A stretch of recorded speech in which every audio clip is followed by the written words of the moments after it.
Hey guys, today we're gonna talk about openings. This is the Master Michel, and in this video I wanna show you the basics and a little more about King's Gambit. Keep watching. So we have King's Gambit on the board after the moves e4, e5, and then f4. The idea with this move is to open the f5, but also is distracting Black's central pawn, so White could be playing d4 anytime soon. Of course, this move is not perfect. When we play f4, we're weakening this diagonal, and also this diagonal over here. Notice those are diagonals very well connected to our king, so it could be a big problem if we don't play properly in the next moves. We need to say King's Gambit is not very often played among the best players of the world. However, among beginners or intermediate or club players, it's going to be a very nice option. Usually we are going to say this is an aggressive opening, so if you're an aggressive or an attack player, this is probably the opening you need to play. Against King's Gambit, Black can play three main options. They can accept the Gambit, which is probably the main line or the best option for Black. They can decline the Gambit with this classical variation bishop c5, or they can decline and also play a Gambit with d5, which is called a Falkbeer counter Gambit. Of course, we are going to study the three options here. After d5, we are just going to accept the central pawn here, and then the best move for Black is e4. Well, if they decide to capture here, then knight f3 is going to be a very good move. We want to play d4, and this is going to be fine for White. So, in general, they are going to play e4, which is the best, and then we will continue with d3, wanting to get rid of this pawn so we can continue with development. Then Black can play knight f6, we can trade on e4, and White continues developing pieces with knight f3. Black can play bishop c5, trying to exploit the diagonal and also threatening things like knight f2. And then we can play queen e2, pinning over here, trying to get the knight. That's very annoying for Black. They can play here bishop f5, and then we increase the pressure with knight c3. The theory here continues with like queen e7, we can play bishop e3, then there is a capture here, taking our queen, but we don't recapture, we take here on c5. As they capture our queen, we capture Black queen, and then they can take the pawn on e4. In this case, we go back, they take the pawn on d5, and then we castle. Black has a pawn up, however, we have a lot of good things like the two bishops, the rook in a very good position, the king is still in the center. Black has some problems here with development, so there is a very nice compensation, and we can say White is better in this position. The other option here is the classical variation, this bishop c5. The idea is very clear. We weakened here the diagonal, so they are going to control the diagonal. They won't let us castle so easily. So it seems like a really good move for Black. However, this is a situation we can solve. We can continue here with a knight f3. By the way, it's not a good idea to capture here because then queen h4, and then they are taking on e4 later. So don't take on e5. We just play here knight f3. Black should play d6 protecting because now we are actually taking on e5. And then the plan is to play c3 because probably we want to play d4 very soon, or at least we want to threaten that. So c3 is very well. There will be some kind of battle in the next moves. White trying to play d4, Black trying to avoid d4. So the next move here is bishop g4 pinning over here. Then we continue with bishop e2, developing and getting rid of the annoying pin here. Actually, I want to show you this trick. There's this move here, a4. That's something tricky. It's not like the best move in the position, but it's something you can try in some game. And the idea is that we are getting the bishop. If Black continues with a normal move like knight f6, then we can play b4 and a5, and we have a piece up. That's something we can try in some games.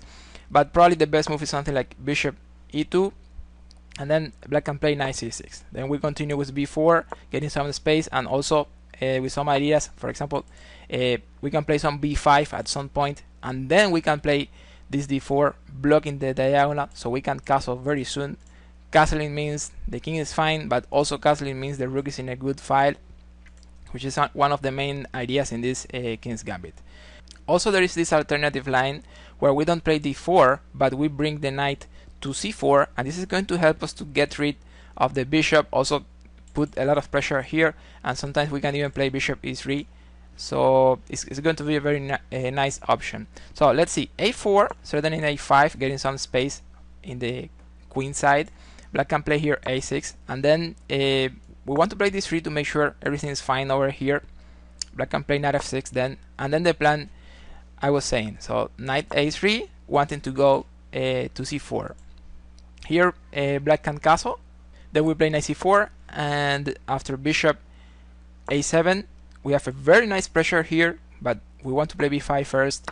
There is a trade, the knight goes back, and now we can take. Here we are threatening the knight, so black should recapture here, and then we take again. We are getting the bishop, so black should recapture here. But something interesting in this position, our rook is hanging on a1, and this file is open. So if we capture here with the queen, there could be some discovered, like, let me show you, like bishop check, and then the rook is hanging. So probably after the recapture, it's going to be a good idea to take with the king, so we avoid this check. In this case, we have a pawn up. It's like a very entertaining position here. It seems like black has some compensation actually, but still, this feels like a position a King's Gambit player could enjoy. The other line is when black accepts the gambit on f4. This is the main line. This is probably the best line black can play here. Then we have some options. We can play this bishop c4. That's very interesting. But the line I want to suggest is this knight f3. The knight on f3 is very well. We are protecting h4, so we avoid any kind of queen h4. But also we are protecting d4, so we are pushing over here very well. After knight f3, black can play some moves. The main line is going to be this g5. The idea with this move is to protect the pawn, and also is playing g4, queen h4 in some positions. So we're going to see how to play against g5, but also we want to check how to play if black plays some normal move.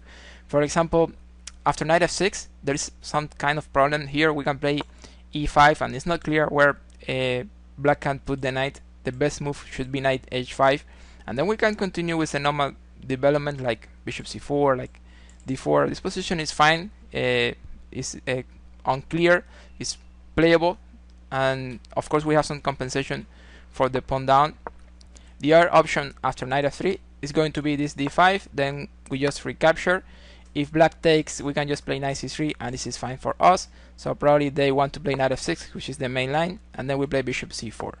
Well, we are going to stop the theory here. This is a very normal position. We have a pawn down, but we have a lead in development, so there is compensation. We have to play chess and see who wins the game.